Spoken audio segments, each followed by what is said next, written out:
Assalamualaikum warahmatullahi wabarakatuh.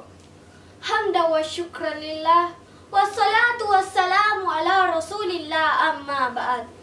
Tiada kata yang pantas diucapkan untuk mengagumi dan mensyukuri nikmat Allah subhanahu wa ta'ala kecuali ucapan Alhamdulillah. Dialah Allah yang melihat tanpa batas, yang mendengar tanpa penghalang, dan yang mengetahui tanpa ada yang salah sedikit pun. Selanjutnya, salawat berbingkikan salam, marilah sama-sama kita sanjungkan kepada Nabi besar Muhammad SAW yang telah memayungi kita dari panasnya mentari-mentari jahiliyah sehingga kini kita berada dalam kesejukan dan kedamaian di bawah naungan Islam. Hadirin wal hadirat yang dirahmati Allah Subhanahu wa taala, pada kesempatan ini saya akan membawakan sebuah ceramah yang berjudul Mengisi Kemerdekaan dengan Ibadah.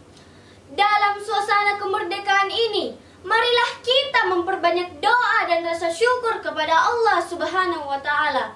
Karena negara kita tercinta telah merdeka. Kemerdekaan yang kita rasakan saat ini adalah nikmat dan karunia Allah yang tidak ternilai harganya, bahkan tidak bisa kita bayar dengan apapun. Walaupun beratus-ratus tahun berjuang, beribu-ribu pahlawan gugur, bila Allah tidak menghendaki Indonesia merdeka, maka hal itu mustahil terjadi. Bayangkan, para pejuang-pejuang kita melawan penjajah hanya dengan persenjataan seadanya. Namun teriakan Allahu Akbar menggema di mana-mana. Tak gentar, tak takut, tak mundur, karena mereka tahu hubul watun minal iman, yang artinya mencintai negeri adalah sebagian dari iman.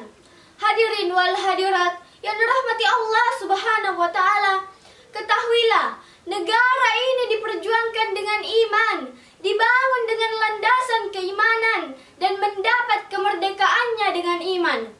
Kita harus pula mengisinya dengan keimanan kepada Allah. Semua yang kita kerjakan hanya dengan landasan keimanan. Maka sebagai tanda bersyukur atas kemerdekaan Indonesia ini, marilah kita jaga nikmat yang Allah berikan dengan melindunginya dari keburukan-keburukan. Hadirin wal hadirat yang dirahmati Allah Subhanahu wa taala, dari sini dapat dipahami bahwa bangsa yang telah memperoleh kemerdekaan setidaknya wajib melakukan beberapa hal sebagai berikut, yakni pertama, mendirikan sholat. Sholat merupakan tuntunan pertama yang diperintahkan Allah Subhanahu wa taala yang mesti dilakukan oleh orang-orang yang telah mendapat nikmat kemerdekaan. Kedua, menunaikan zakat. Zakat merupakan sebuah amalan yang menjadi sarana seorang hamba mengasah rasa simpati dan empati kita. Ketiga, membaca dan mengamalkan Al-Quran. Banyak anak remaja sekarang yang tidak mengetahui kalimat-kalimat thayyibah yang telah diajarkan oleh Nabi Muhammad SAW, yaitu Subhanallah, Walhamdulillah, Allahu Akbar, Masya Allah.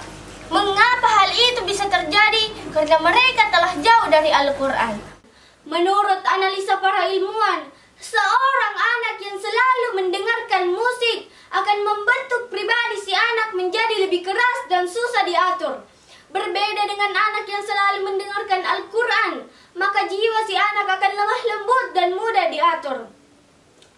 Menurut penegasan Imam Ali As-Sakini dalam bukunya Rasul and the Working Al-Quran, akhlak Rasul itu bagaikan Al-Quran yang berjalan. Maka semestinya kita yang mengaku sebagai umat dari Nabi Muhammad SAW hendaknya untuk terus membaca dan mempelajari Al-Quran. Rasulullah SAW bersabda, "Khairukum man ta'allama al-Quran wa 'allamahu." Sebaik-baik di antara kamu adalah orang yang belajar Al-Quran atau mengajarkannya.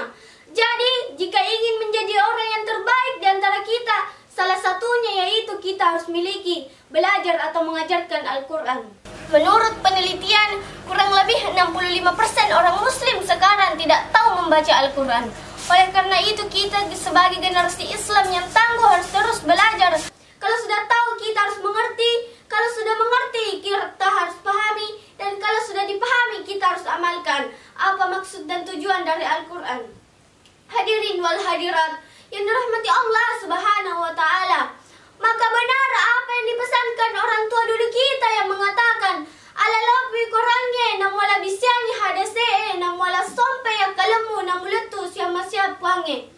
Maka sebagai kesimpulannya, fokuslah untuk mengisi hari kemerdekaan dengan hal-hal positif, hal-hal baik, amal soleh dan ibadah penuh penghayatan dan rasa kesyukuran pada Allah Ta'ala.